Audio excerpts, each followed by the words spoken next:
Atteinte d'une perte de sang pendant 10 mois, une révélation lui annonce que c'est sa belle-mère qui est à l'origine de son mal.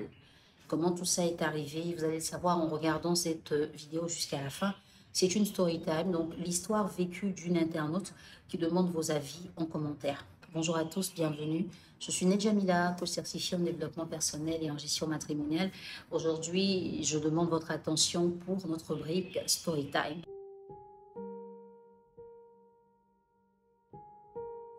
Alors, je vous raconte l'histoire de notre internaute, telle que reçue. Elle a rencontré un homme, elle précise que c'est un Odineka, à qui sa mère, donc la mère de son partenaire, a exigé que l'homme puisse marier une femme de chez lui, donc une femme d'Odiéné. Évidemment, notre étoile ne vient pas d'Odiéné. Alors, monsieur vient partager cette information avec sa partenaire en lui disant qu'il faut qu'il prenne une femme de chez lui pour satisfaire sa mère, sinon il n'aura pas la paix. La femme s'oppose catégoriquement et lui fait savoir dès lors que ça va être difficile parce que pour lui, refuser quelque chose à sa mère, c'est assez compliqué. Sauf que, en faisant des recherches et en posant des questions, elle va se rendre compte, au-delà de ce que l'homme lui avait dit, parce qu'au départ, il lui a dit avoir été déjà marié et il a eu 2 enfants avec son ex-femme, mais ils se sont séparés après le décès de leur dernier enfant. Donc, en faisant des recherches, en essayant de comprendre, elle a découvert que cette femme mariée en question n'a jamais eu la paix à cause de sa belle-mère avec qui il y avait toujours des problèmes.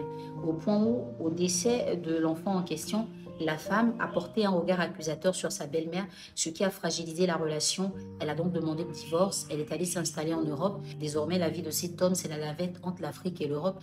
Et dans ces conditions-là, il a rencontré notre étoile à qui il a donné la version que je viens de vous dire, sans parler de sa mère, évidemment. Avec le temps, les choses se corsent parce que la belle-mère insiste pour que son fils choisisse une femme de chez lui. La jeune femme refuse de céder à ce caprice d'après elle et finalement la belle-mère vient passer un séjour chez son fils. Évidemment, la jeune fille qui vit là-bas, c'est elle qui doit la recevoir. Elle explique donc qu'un jour, au détour d'une conversation entre elle, sa belle-mère et sa belle-sœur, un sujet qui ne la concerne ni d'Adam ni d'Ève a été évoqué. Et donc, chacune défendant ses arguments, elle a tout simplement dit, en défendant ses arguments à elle, avec moi, ça ne se passe pas comme ça. La belle-mère s'est offusquée parce qu'elle a sorti cette phrase. Elle a donc commencé même à lancer des malédictions. Et notre étoile s'est excusée en disant « Je ne l'ai pas dit pour toi, mais je parle par rapport au sujet ». Apparemment, la belle-mère n'a pas accepté les excuses et elle lui a dit avant de partir « Tu vas voir ce qui va t'arriver ». La jeune dame se dit que qu'est-ce qui va m'arriver? Certainement qu'elle va insister pour que son fils prenne une autre femme, peut-être qu'elle va tout faire pour que je perde mon foyer. Elle a vraiment pensé à ça, elle s'est vraiment limitée à ce niveau-là, elle n'est pas allée plus loin.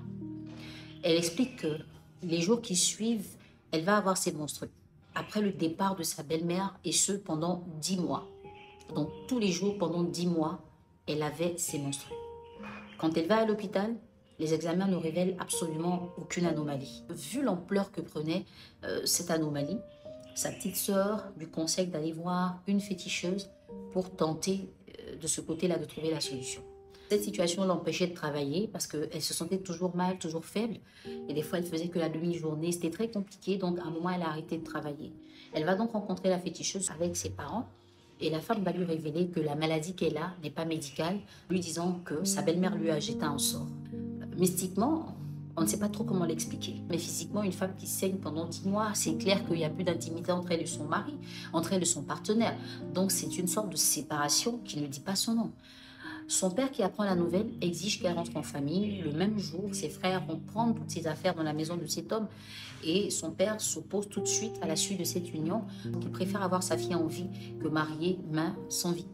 Elle avoue que pendant ce moment-là, l'homme avec qui elle était ne l'a pas abandonnée. Il lui payait son salaire tous les mois parce qu'elle ne pouvait plus travailler et il assistait vraiment chaque fois qu'elle avait besoin d'aide. Mais la réalité, c'est qu'entre eux, il n'y avait plus de relation intime.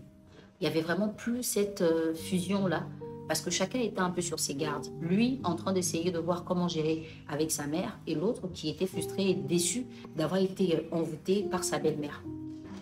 Au final, les deux se séparent, mais ils gardent de très bons rapports.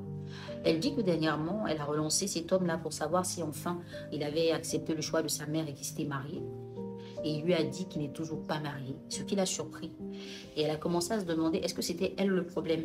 Parce qu'une mère qui exige que son fils épouse une femme de chez lui, Logiquement, quand elle n'est plus là, cette femme-là devrait venir. Pourquoi est-ce qu'il est toujours célibataire?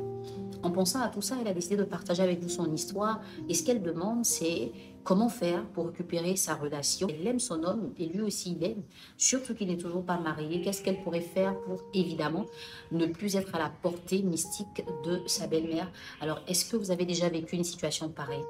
Est-ce que vous aussi avez envie de partager votre story time? Est-ce que vous pensez que vous avez une idée pour aider notre internaute? Voici le but de cette vidéo. N'hésitez pas à marquer en commentaire vos avis. Notre internaute a besoin de vous pour sortir de cette situation assez difficile, je l'avoue.